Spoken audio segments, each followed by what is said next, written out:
You know, it's a lack of empathy. And I messaged Asmongold. Yes, Asmongold. It is my fault at the end of the day. And if she had done that, I'd have told her no. Hello.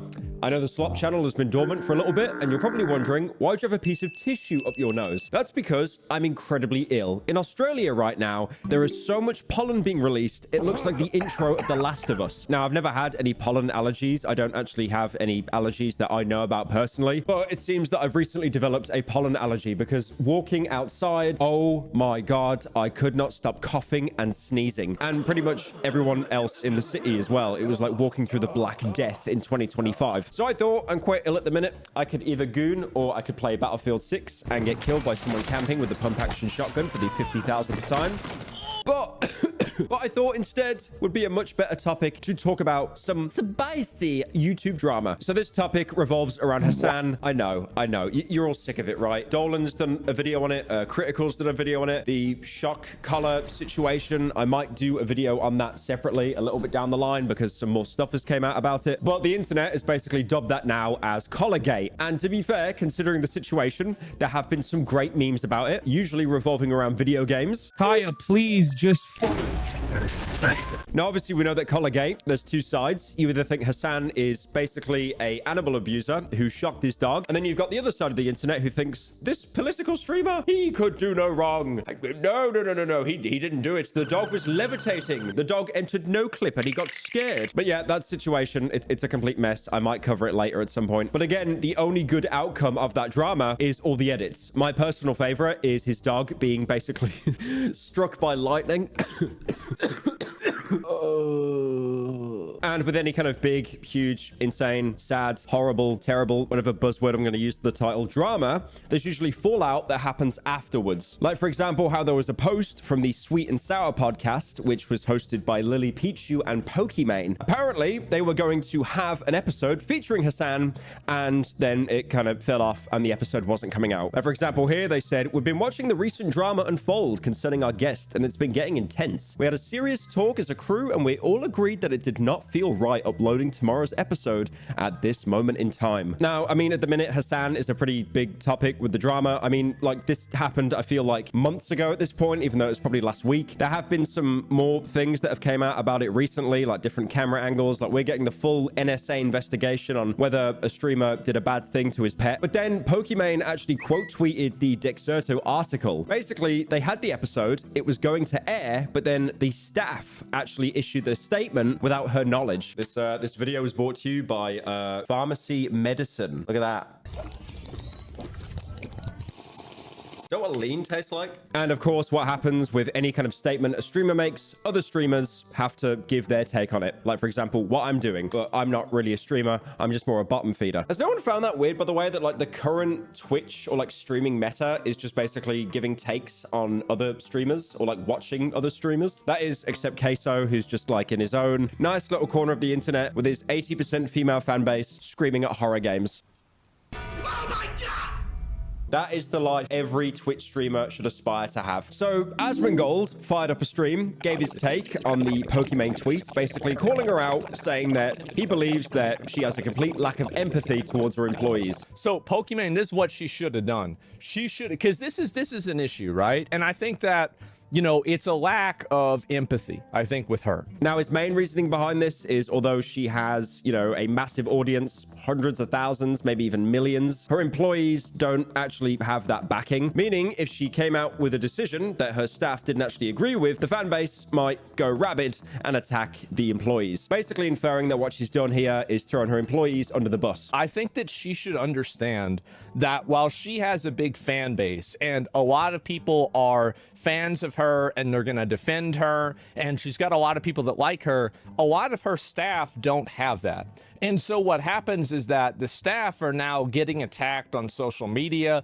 People are being hostile to them. Somebody sends in a mean message to the Patreon of this, of this thing.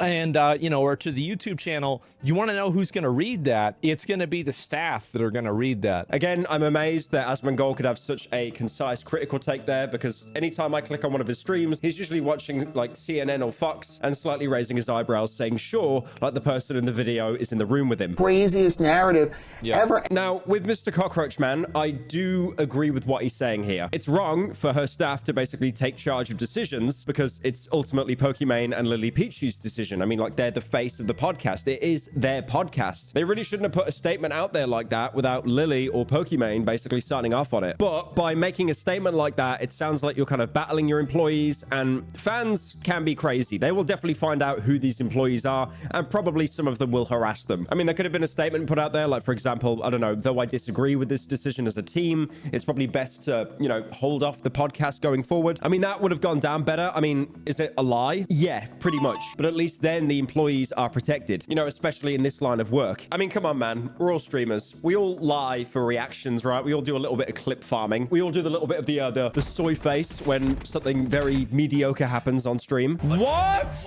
The Golden Gooner? I mean, especially in this line of work, because, these people, the employees, I'm assuming, didn't really sign up to be at the forefront of drama or, put into the spotlight. They're probably just people that were in LA and they wanted a job. The one thing I would disagree with, though, is, like, it's definitely not a lack of empathy. I'd probably say on the end of Pokimane, it was probably more of a rush decision on her end. You'll hear through the grapevine that your employees have signed off on something without going to you, who's basically like the head of the company.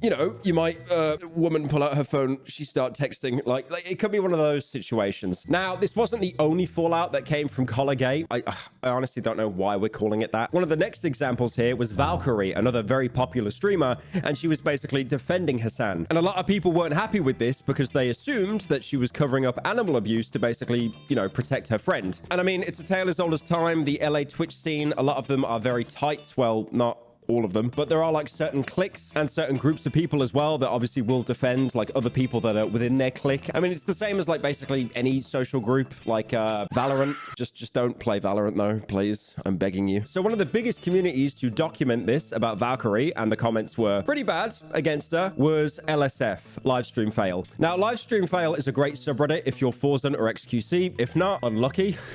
I think myself, the only time I've ever been included in an LSF post was the TF2 mod incident that definitely never happened. And then most of the people in the comments were just saying it was faked anyway because I wasn't Forzen. So Valkyrae was definitely feeling the heat a little bit, so she decided to basically message some people that she knew. That being NMP LOL and then Asmongold. Basically, she reached out and said, should I respond to this? It could make a good clip, or maybe it won't make a good clip. Basically, should she make a post or like acknowledge it on stream, talk about it, or should she let the drama kind of die out naturally? Because again, as we know, the news cycle, there'll be some other streamer that shocks like 5 cats and completely outdoes Hasan by next week. I messaged 2 people about LSF. I messaged Nick Pollum and I messaged Asmongold. I asked both of them. I was like, hey, I don't really use Reddit a whole lot, but like, do you think it's a good idea or a bad idea if I respond to a post and be like, oh, I understand where you guys are coming from. I'm sorry. Like, I'm sorry. I should have definitely like spoken about it differently.